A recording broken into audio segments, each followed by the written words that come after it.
안녕하세요. 나의 사랑하는 책입니다. 오늘은 존 버년의 놀라운 하나님의 사랑이라는 책에서 일부를 소개합니다. 존 버년은 에베소서 3장 17절 하부터 19절까지의 말씀을 주제로 이 책을 씁니다. 에베소서 3장 17절부터 19절까지의 말씀을 읽겠습니다. 믿음으로 말미암아 그리스도께서 너희 마음에 계시게 하시옵고 너희가 사랑 가운데서 뿌리가 박히고 터가 굳어져서 능히 모든 성도와 함께 지식에 넘치는 그리스도의 사랑을 알고 그 너비와 길이와 높이와 깊이가 어떠함을 깨달아 하나님의 모든 충만하신 것으로 너희에게 충만하게 하시기를 구하노라. 이 책은 4개의 장으로 나눠져 있습니다. 오늘은 첫 장 형언할 수 없는 자를 설명함이라는 글을 발췌해 읽겠습니다. 그리스도의 사랑, 그 너비와 길이, 깊이와 높이를 깨닫는다는 것이 어떤 것인지에 대해 번연은 설명하고 있습니다. 글을 발췌해 읽겠습니다. 넓이, 길이, 깊이, 그리고 높이라는 단어들은 모두 분명치 않으며 경이롭게 들리기까지 한다. 진리들은 사람들의 주의를 끌 목적으로 종종 분명치 않게 그리고 경이롭게 표현된다. 즉 멈추어 서서 그 진리들에 대해 마음속에서 천천히 논하게 함으로써 우리 마음을 쉽사리 빼앗아가 버리는 세상으로부터 그 진리들의 위대함 가운데로 우리 마음을 돌리게 할 목적으로 그렇게 표현된다. 하나님은 모든 넓이들을 넘는 넓이시며 모든 길이들을 넘는 길이시며 모든 깊이들을 넘는 깊이시며 모든 높이들을 넘는 높이시며 그의 모든 속성 가운데 계신 하나님이시다. 역경들이 광범하다면 여기에 한 넓이가 있다. 그 역경들이 길다면 여기에 한 길이가 있다. 그 역경들이 깊다면 여기에 한 깊이가 있다. 그리고 그 역경들이 높다면 여기에 한 높이가 있다. 그러므로 나는 한 넓이에 응수하는 한 넓이, 한 길이에 응수하는 한 길이, 한 깊이에 응수하는 한 깊이, 한 높이에 응수하는 한 높이가 있다는 것을 아는 것보다 시련과 유혹 가운데 있는 그리스도인에게 더 도움이 되는, 더 구원이 되는 혹은 더 위안이 되는 것은 없다고 말할 것이다. 당신이 당신 자신의 죄에 광범위하게 걸치는 본질을 깨달을 때 당신의 혼이 좌절해서 죽지 않도록 이 단어 너비를 기억하자. 우리가 그의 자비가 완전히 사라졌다고, 우리 자신이 죽은 자 곧 그가 더 이상 기억하지 않으시는 숫자에 속한 자들 가운데 버려졌다고 생각할 그때 그가 우리에게 이르셔서 우리를 다시 한번 그 앞에 서게 하실 수 있다. 하나님의 팔과 당신의 팔의 길이를 재려고 하지 말라. 내 말뜻은 당신 손에 잘려진 짧은 부분이 하나님께 이를 수 없기 때문에 하나님의 그의 긴 팔로도 당신에게 이르실 수 없다고 결론을 내리지 말라는 것이다. 다시 한번 보라. 내가 하나님처럼 팔이 있느냐? 그의 팔처럼 길고 강한 팔이 내게 있느냐는 이 말은 하나님이 당신의 팔의 범위 안에 계시다고 느낄 수 없을 때 당신이 그의 팔의 범위 안에 있다는 것을 믿으라는 말이다. 사도 바울은 깊도다 하나님의 지혜와 지식의 부요함이여 라고 말하면서 놀라고 있다. 이것은 원수가 우리로 안식처에 이르지 못하도록 하며 꾸며낼 수 있는 모든 깊은 관계들에도 불구하고 하나님이 자기 백성을 구원할 길을 찾아내신다는 의미다. 당신이 원한다면 그들이 시험받을 때 그들에게 가보라. 그들은 자기들이 설 토대가 없고 발이 미끄러졌으며 자기들의 터가 없어졌고 바닥이 없는 구덩이 같은 데로 빠지고 있다는 것을 느낀다고 말할 것이다. 그들은 육신을 구원할 어떤 것이 없어서가 아니라 마음을 지지해 줄 어떤 영적 힘이 없어서 뇌적으로 쇠하고 있다. 그러나 나로 하여금 스스로 섰다고 생각하는 사람들에게 적절한 주의를 주게 하라. 영원하신 팔이 당신 아래에 있다고 생각하고서 타락에 몸을 맡기지 말고 나의 주의에 유념하라. 하나님은 당신을 곤란에 빠지도록 내버려 두실 수 있으며 타락하게 내버려 두실 수 있으며 도와주지 않으실 수도 있다. 하나님께서 당신을 정말로 버리시지 않도록 하나님을 시험하지 말라. 혹시 우리가 어떤 것에 의해 멸망당하는 일이 있다면 그것은 이들의 유혹, 함정, 공경들과 우리를 대적하여 만들어 놓은 것에 의해서다.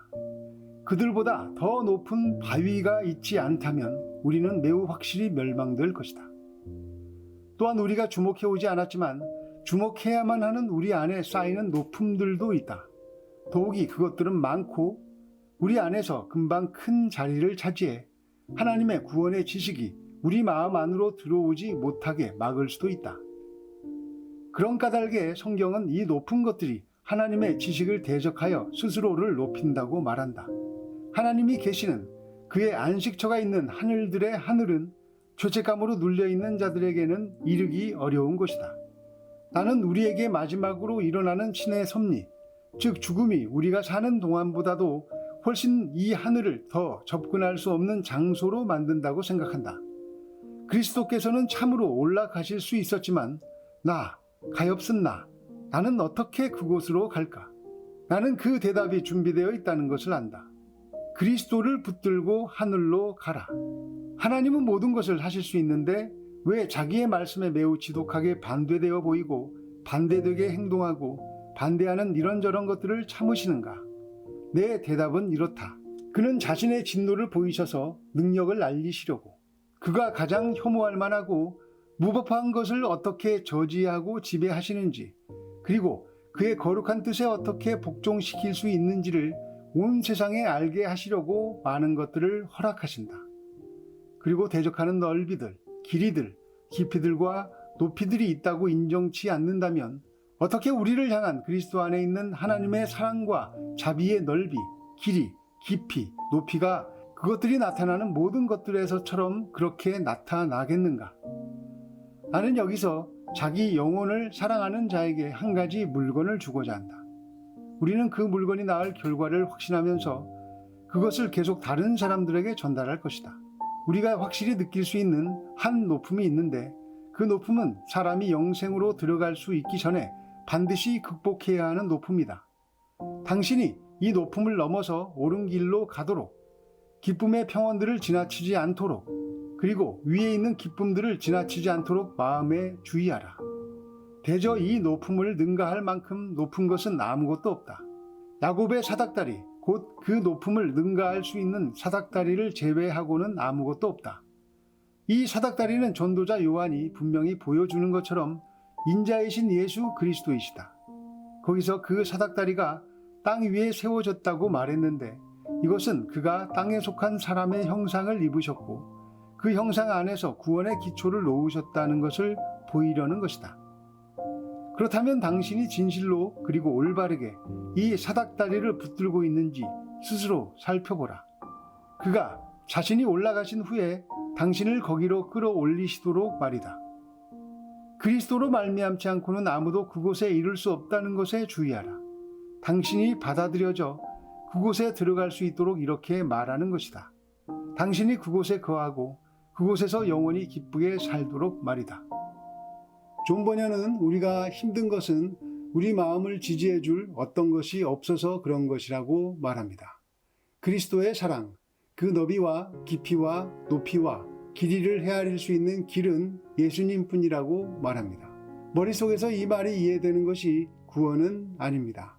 만일 그렇다면 구원의 길은 좁은 길이 아닐 것입니다. 버녀는 야곱의 사다리는 곧 예수님이라고 성경을 인용해서 말하고 있습니다. 버녀이 쓴 책은 모두 그렇습니다. 성경 말씀을 주제로 이야기하지만 그 근거가 되는 이야기까지도 성경 말씀입니다. 시작부터 끝까지 성경입니다. 그리고 성경을 하나님의 방식으로 엮어서 이야기하지만 마지막에 이르는 곳은 예수 그리스도입니다. 결국 예수님을 통해서 하나님이 계신 곳으로 갈 수 있다고 말합니다. 그런데 왜 우리는 하나님이 계신 곳으로 가는 것을 소원하지 않을까요? 말로는 원한다고 하지만 실제로는 세상의 어떤 것을 더 소원하며 사는 것이 우리입니다. 말이 아니라 마음으로 하늘나라를 정말 소원하는 사람이 적다는 것입니다. 그 이유는 간단합니다. 하나님이 계신 곳이 얼마나 좋은지, 하나님의 높음과 깊음, 그 너비와 길이를 알지 못하기 때문입니다. 머리로는 알지만 경험으로 알지 못하고, 논리로는 말할지 몰라도 삶으로는 이야기하지 못하기 때문입니다. 그럼 그리스도의 사랑, 그 너비와 길이, 높이와 깊이를 실제로 아는 길은 무엇일까요? 십자가입니다. 십자가에서 내 생각, 내 판단, 내 감정 하나가 죽는 경험을 해보지 못하는 한 죄덩어리 자체인 제가 십자가에서 죽고 주님으로 산다는 말씀은 정말 머나먼 말씀일 뿐일 것입니다. 그래서 불편한 것, 힘든 것, 괴로운 일 또한 십자가를 경험할 수 있는 좋은 기회가 될 수 있습니다. 아들, 딸이 간절히 바라는데 하나님께서도 우리에게 좋은 것을 주시지 않겠습니까? 십자가는 미련한 것도 아니고 거리끼는 것도 아니고 하나님의 능력이고 지혜라고 성경은 말합니다. 일상에서 십자가를 노래하는 삶 살아가시기를 예수님의 이름으로 축복합니다. 감사합니다.